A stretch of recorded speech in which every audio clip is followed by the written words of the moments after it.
28 septembre 1958, après des mois de campagne électorale, les citoyens français se rendent massivement dans leurs bureaux de vote. En métropole et dans les colonies françaises, ils sont invités à adopter ou à rejeter la nouvelle constitution. La victoire des partisans du oui est écrasante. Près de 80% des votants s'expriment en faveur de cette 5e République.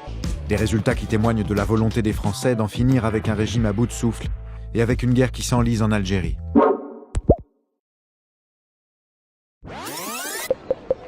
En 1958, la France est présidée par René Coty. La Seconde Guerre mondiale est finie depuis plus de 10 ans et les Français ont recommencé à vivre. Car le goût de la musique ravage les foules. De là la fortune des jukebox qui débitent en tranches du rock'n'roll à volonté. Pourtant, la 4e République, qui a à peine 12 ans, agonise.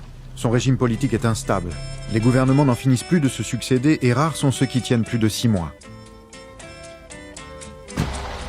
Affaiblie, la France perd peu à peu son empire colonial. Après l'Indochine, le Maroc et la Tunisie, c'est l'Algérie qui revendique son indépendance. Depuis 4 ans, une guerre oppose les indépendantistes du FLN aux autorités françaises. Une guerre qui ne porte pas son nom, où tout semble permis, même la torture. Le 13 mai à Alger, un rassemblement en hommage aux 3 Français fusillés par le FLN tourne à l'émeute. L'investiture du nouveau président du Conseil, Pierre Pflimlin, inquiète. On dit qu'il veut négocier avec le FLN. Il faut protéger l'Algérie française. La foule envahit le bâtiment du gouvernement général et le met à sac. Les dissidents forment un comité de salut public et demandent au général Massu de le diriger. Tout ce qui se passe à Alger se dégage une impression d'extrême confusion. L'émeute tourne à l'insurrection. Dans les jours qui suivent, l'agitation grandit et les manifestations éclatent dans tout le pays. Le 15 mai, le général Salan s'exprime depuis le balcon du Forum d'Alger. Il prononce le nom que la foule attendait. Il appelle le général de Gaulle, le héros de la France libre, à revenir au pouvoir pour reprendre les choses en main.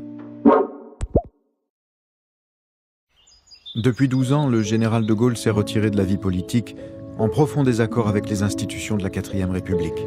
Dis, quand reviendras-tu ? À l'appel du général Salan, il sort de son silence et se déclare prêt à assumer les pouvoirs de la République. Quelques jours plus tard, il précise ses propos. Il ne prendra pas le pouvoir autrement qu'en toute légalité. Le moment m'a semblé venu où il pourrait m'être possible d'être utile, encore une fois, directement, à la France. À Paris, la tension est vive. Les généraux d'Alger menacent de mener une opération de parachutage sur la capitale si De Gaulle n'est pas investi. La rumeur parle d'un putsch de l'armée. Il est presque superflu d'abord de dire que l'inquiétude est générale. En conséquence, j'ai présenté ma démission. Le 28 mai, le président Coty, qui redoute la guerre civile, demande au général de Gaulle de former un gouvernement. Pour les gaullistes, l'homme providentiel est de retour, l'Algérie française est sauvée. Pour l'opposition, c'est un coup d'État. Le jour même, plus de 200 000 manifestants se rassemblent à Paris pour protester contre son retour. Le 1er juin, l'Assemblée nationale investit le général de Gaulle à 329 voix contre 224. Il devient ainsi le dernier président du Conseil de la 4e République.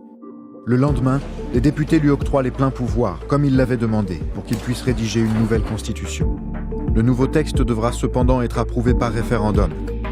De Gaulle entre alors en campagne et enchaîne discours et déclarations pour convaincre les Français de lui faire confiance.